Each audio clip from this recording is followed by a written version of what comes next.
आतंकियों के launch pad हो।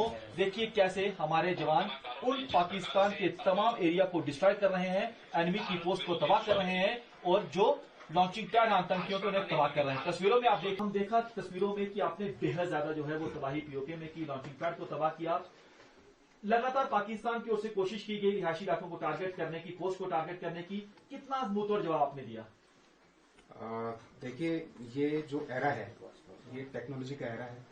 आप ये सब देख सकते हैं कि जो हमने टेक्नोलॉजी का एक्सप्लॉयटेशन करके कमांड बंकर और सर्वेलेंस सेंटर बनाया है, वीडियो आपके सामने चल रही है कि जो उनकी पोस्टें हमने बर्बाद करी हैं उसकी कोई काउंटिंग करना मुश्किल है हमारे लिए। तो आई वुड से कि टेक्नोलॉजी का एक्सप्लॉयटेशन और मेरे जवानों का जज्बा और जोश, उसकी वजह से हम वो मुद्दा हासिल कर पाए और ऑप सिंदूर सक्सेसफुली एग्जीक्यूट कर पाए। And let me tell you one more thing, op Sindoor अभी खत्म नहीं हुआ है। हमारे लिए 24/7 पूरे साल, अगले साल, पिछले साल जो भी हमने मॉनिटरिंग चली, आप ये सब देख सकते हैं कि जो हमने टेक्नोलॉजी का एक्सप्लॉयटेशन करके कमांड बंकर और सर्वेलेंस सेंटर बनाया है, वीडियो आपके सामने चल रही है कि जो उनकी पोस्टें हमने बर्बाद करी हैं उसकी कोई काउंटिंग करना मुश्किल है हमारे लिए।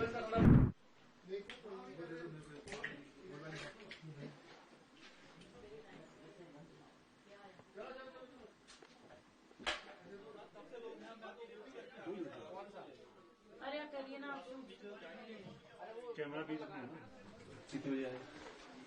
वो तो आपको 11:30 के करीब आए। सर प्लीज बाकियों को भी कर से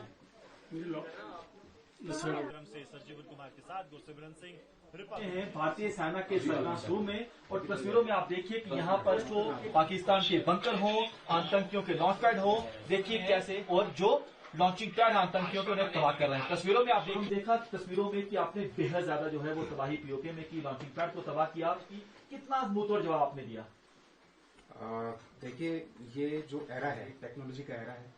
आप ये सब देख सकते हैं कि एक्सप्लॉयटेशन करके कमांड बंकर और सर्वेलेंस सेंटर बनाया है, वीडियो आपके सामने चल रही है कि जो उनकी पोस्टें हमने बर्बाद करी हैं उसकी कोई काउंटिंग करना मुश्किल है हमारे लिए। तो आप देखेंगे पुंछ में पाकिस्तान आर्मी ने क्या करा, न केवल उसने सिर्फ फौजी टारगेट को टारगेट करा, बट उसने सिविलियन जो हमारे निर्दोष नागरिक थे वहां पे भी उसने बहुत ज्यादा गोलाबारी करी। ये न केवल एक आर्मी का प्रोफेशनलिज्म स्टैंडर्ड है, वो दर्शाता है कि ये कितने गिर सकते हैं, ये कितने निर्दयी हो सकते हैं, ये कितने शर्मनाक हो सकते हैं कि इस टाइप की हरकत कर सकते हैं। हालांकि इसके जवाब में इंडियन आर्मी ने, यानी कि हमने जब अपना फायर खोला, सारे के सारे पाकिस्तानी मिलिट्री टारगेट थे, वो हम आपको वीडियो में भी दिखा चुके हैं कि जितने भी मिलिट्री टारगेट थे वो एंगेज करे गए, एंड उस कठोरता से एंगेज करे गए जो पाकिस्तान डिजर्व करता था। ऑफिसर, इस दौरान में जो ऑपरेशन सिंदूर चल रहा था, इसमें जो शेलिंग हुई 6 से लेकर 10 तारीख तक, उसमें रिलीजियस इंस्टीट्यूशंस जो थे पुंछ के अंदर, गुरुद्वारास, मंदिर, मदरसास, उनको टारगेट किया गया। इवन मदरसा का एक टीचर जो है मदरसा के अंदर जाँ बाग शहीद हो गया।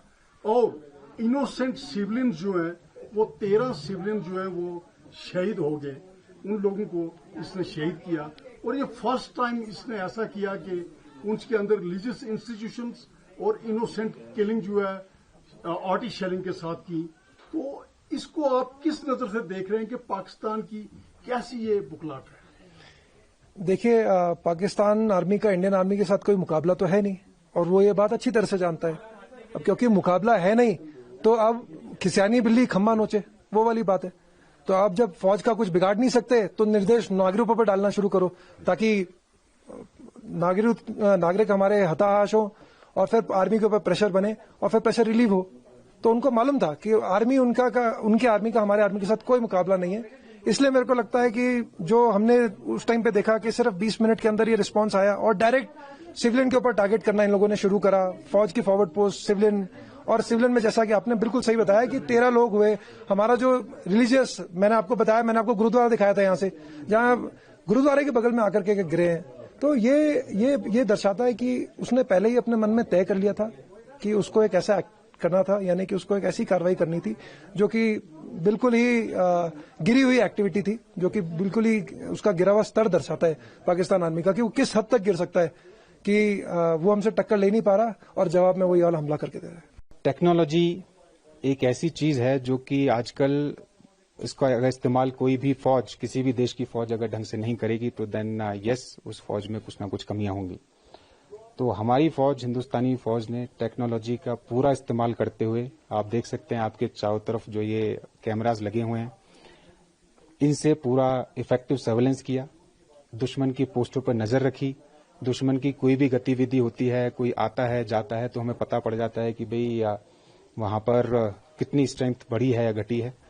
तो उस चीज को देखते हुए जब 6 की रात को सीज फायर वायलेशन हुआ तो इस कमांड बंकर से की मदद से और इस सर्वेलेंस सेंटर की मदद से, जिसमें हाई टेक टेक्नोलॉजी के कैमरे लगे हुए हैं, हमने पूरा एक्यूरेटली ये पता था कि हमें कहाँ फायर डालना है, कैसे फायर डालना है, और उसी का नतीजा है कि हम दुश्मन की काफी पोस्ट को नुकसान पहुंचा पाए और दुश्मन की हैवी कैजुअलिटी कर पाए। गर्मियों की छुट्टी होने वाली थी, मेरे पापा आने वाले थे, तो हम लोग सभी खुश थे। तो मैं बेड पे चढ़ के डांस कर रहा था, लेकिन वो पहले ही आ गए। प्लीज